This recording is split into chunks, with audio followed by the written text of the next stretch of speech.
बिस्मिल्लाहिर्रहमानिर्रहीम। अस्सलाम वालेकुम। मैं हूं सबा इफ्तिखार अहमद और आप देख रहे हैं मेरा यूट्यूब चैनल जिसका नाम है टेस्ट बर्ड्स विद SIA।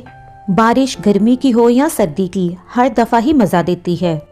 अगर विंटर सीजन की बारिश में गर्मा गर्म कॉफ़ी के साथ ऑरेंज वॉलनट केक हो जाए तो मौसम का मज़ा दोबाला हो जाता है।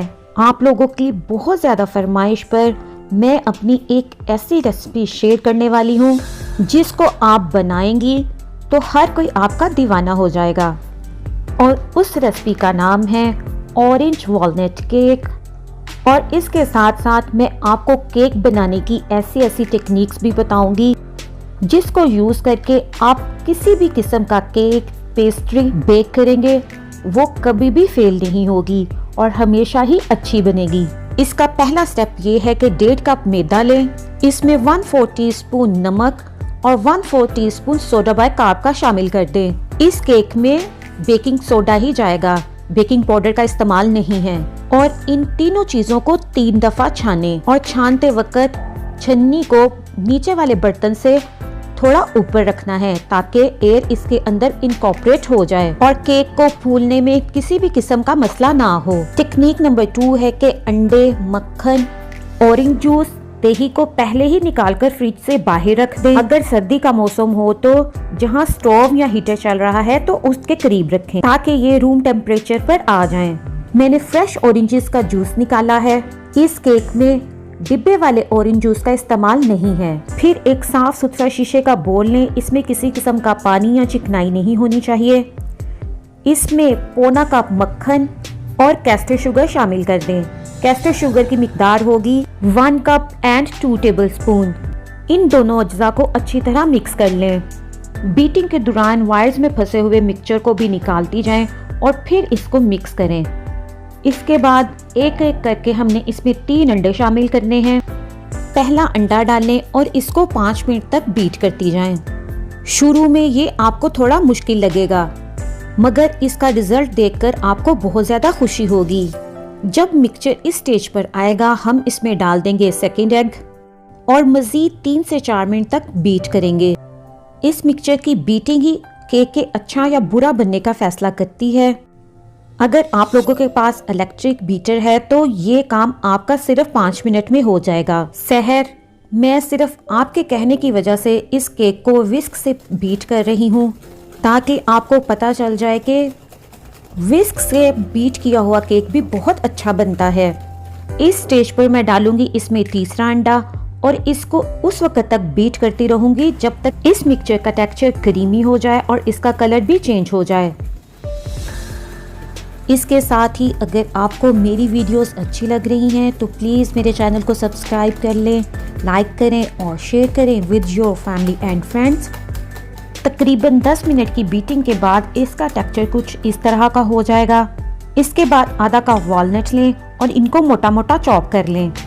इन चॉप किए हुए वॉलनट्स में 1 टेबलस्पून मैदा शामिल कर दें जिसको हमने पहले ही छान के रखा हुआ है। ये 4th टेक्निक है। वो बच्चे और बच्चियां जो कंप्लेन करते हैं कि ड्राई नट्स केक के नीचे जाकर बैठ जाते हैं, इसके करने से उनकी कंप्लेन ख़त्म हो जाएगी।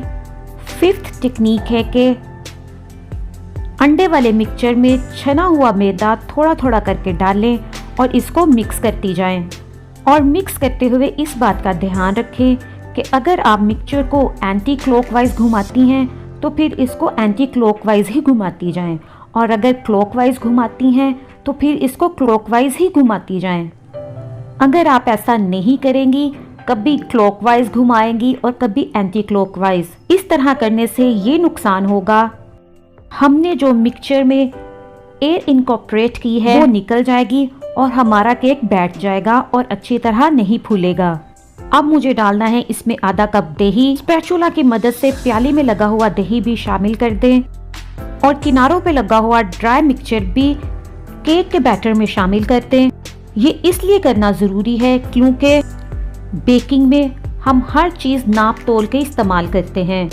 मसलन मैंने आधा कप दही माप के प्याली में डाला था तो बहुत सारा दही प्याली में लगा रह गया। इससे मेरी मेजरमेंट ख़राब हो जाएगी और केक के ख़राब होने का भी खदशा पैदा हो जाएगा।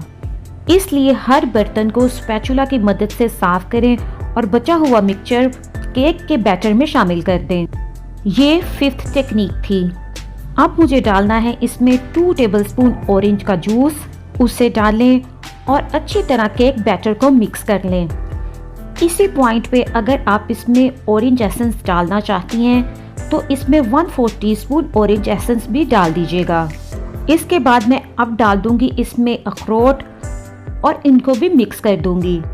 और से देख लें केक का बैटर ना तो ज़्यादा रनी है और ना ही ज़्यादा थिक। बेकिंग की 6th टेक्निक ये है कि ओवन को हमेशा प्री हीट करें।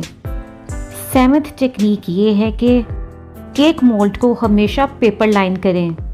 पहले से तैयार किए हुए मोल्ड में मैंने इस सारे मिक्सचर को डाल देना है। केक मोल्ड को 2 दफ़ा टैप करें और इसको 40 से 45 मिनट तक बेक करना है। ओवन का टेम्परेचर होगा 180। 8th टेक्निक ये है कि जो भी बेकिंग टाइम आप लोगों को दिया गया है 5 से 7 मिनट पहले ओवन खोलें और एक वुडन स्टिक केक के मिड में डालें। अगर वो नीट बाहर आती है तो इसका मतलब है केक तैयार है। अगर स्टिक नीट बाहर नहीं आती तो इसका मतलब है केक को अभी मज़ीद टाइम चाहिए बेकिंग के लिए। मैंने जो केक तैयार किया है ये बिल्कुल 45 मिनट में तैयार हो गया था। गरम गरम केक को ही मोल्ड से बाहर निकालें। ये मेरा होममेड ऑरेंज मार्मलेट है जिसको मैंने चंद दिन पहले ही तैयार किया है और बहुत जल्द आपको इसकी रेसिपी भी मैं देने वाली हूँ।